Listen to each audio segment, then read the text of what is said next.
নমস্কার। আজ আমি পাঠ করে শোনাচ্ছি গল্প মনের অমিল, সত্য ঘটনা অবলম্বনে।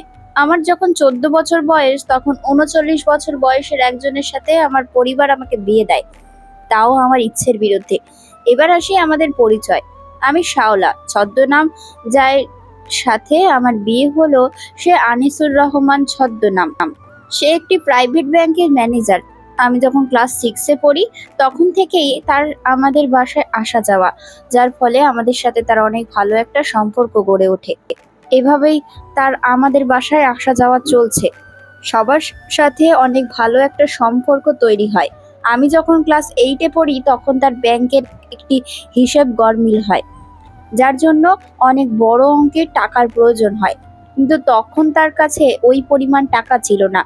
তাই সে এই বিষয়টি আমার পরিবারের সাথে আলোচনা করে, তাদের কাছে সাহায্য চায়। যেহেতু টাকাটা মোটা অঙ্কের, সেহেতু আমার পরিবার টাকা দেওয়ার সিকিউরিটি চায়। তখন সবাই মিলে সিদ্ধান্ত নেয় যে তার সাথে আমার পরিবারের বিয়ে দেবে, টাকাটা তাহলে সেই দেবে। এই প্রস্তাবে আমার বাবা চাচারা সবাই অমত থাকলে ও আমার মা নানুর পরিবারের সদস্যরা জোর করে আমি বিয়েটা যেন করি এবং তার প্রস্তুতি করে। আমার বাবা ছিলেন একজন শান্ত ও সরল, যার ফলে মায়ের কাছে সে কিছু বলতে পারে না। তাই জায়গা জমি বিক্রি করে টাকার ব্যবস্থা করেন মা। এরপরে তার সাথে আমার বিয়ের প্রস্তুতি করেন। এত কিছুর এদিকে হয়ে যাওয়ার পর তার পরিবারের সদস্য কেউ কিছু জানেই না। যখন আমাদের বিয়ে পড়ানো হয়, আগ মুহূর্তে তার পরিবারের সদস্যরা হাজির হন আর তার এই বিয়েতে আপত্তি জানান। তখন যদি বিয়েটা ভেঙে যেত, তাহলে আমার জীবনটা নষ্ট হতো না, কিন্তু তা আর হলো না। কারণ প্রশ্ন হচ্ছে 5 থেকে 6 লাখ টাকার। তখন তার পরিবারও চুপ হয়ে গেল। মাঝ থেকে আমার জীবনটা নষ্ট হয়ে গেল। ওই দিন রাতে আমাদের বিয়েটা হয়ে যায়। বিয়ের পর সে তার মতো আর আমি আমার মতো থাকি। বিয়ের 4-5টা দিন পর তার ব্যাংকের করা মামলায় তাকে গ্রেপ্তার করা হয়। সেখানে আমরা পরিবারে অনেকে টাকা পয়সা খরচ করে তাকে 1.5 মাস পর জেল থেকে বের করে আনে। সে বাইরে আসার পর সে তার মতো আর আমি আমার মতো থাকি। আমাদের মাঝে কোনো কথা বা একসাথে থাকা, কোথাও বেড়াতে যাওয়া কিছুই হয় না। এতে আমার ভাবিরা তাকে অনেক কিছু বলেন, কিন্তু সে এগুলো এড়িয়ে চলতে থাকে। সে তার নতুন চাকরির জন্য ঘোরাফেরা করতে থাকেন। আমার আর আমার মতো লেখাপড়া করতে থাকি। 3-4 মাস পর আসেন সে। কিন্তু সে আসলেও তার সাথে আমার সম্পর্ক সেই বিয়ের আগের মতোই। আমাদের যে বিয়ে হয়েছে, আমরা যে স্বামী স্ত্রী, এটা কেউ বুঝবে না। আর আমাদের মধ্যে ও স্বামী স্ত্রী কোনো সম্পর্ক বা তখনও হয়নি।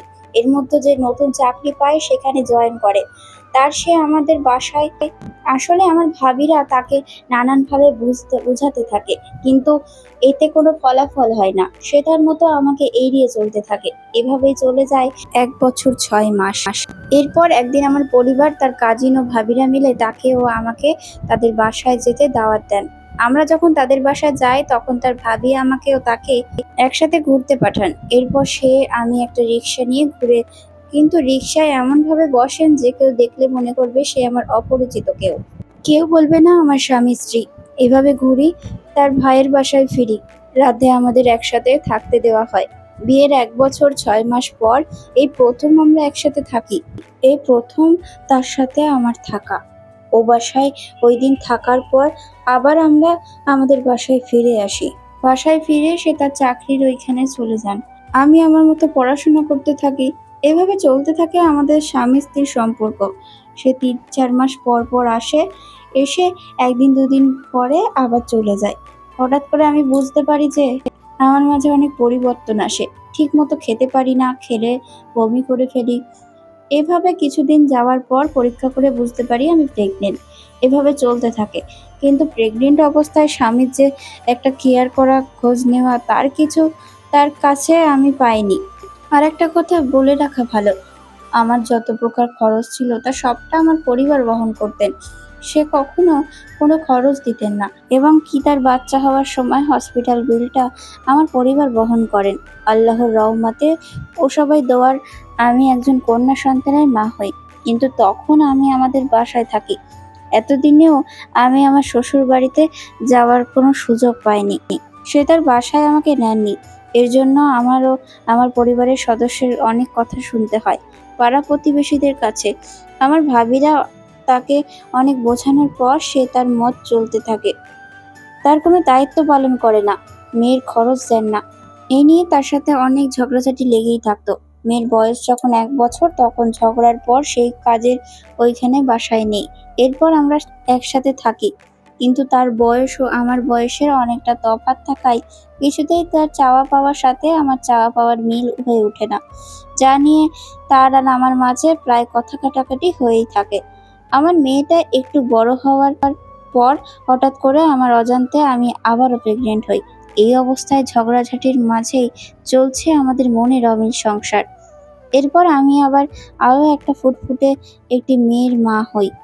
2 মেয়ের নিয়ে আমার সংসার ভালোই চলছিল। এখন তার সাথে কোনো ঝগড়া হয় না, কারণ এখন সে তার মতো চলে আর আমি আমার মতো চলতে থাকি। সে তার চাকরি আর বাসা, আর আমি আমার মেয়ে আর আমার সংসার নিয়ে ব্যস্ত থাকার চেষ্টা করি। দুজনে কারোর কাছে কারোর কোনো চাওয়া পাওয়া নেই। সে বাচ্চাদের বাবার দায়িত্ব পালন করেন আর আমি মায়ের দায়িত্ব পালন করি। এছাড়া তেমন কিছুই নেই আমাদের মাঝে।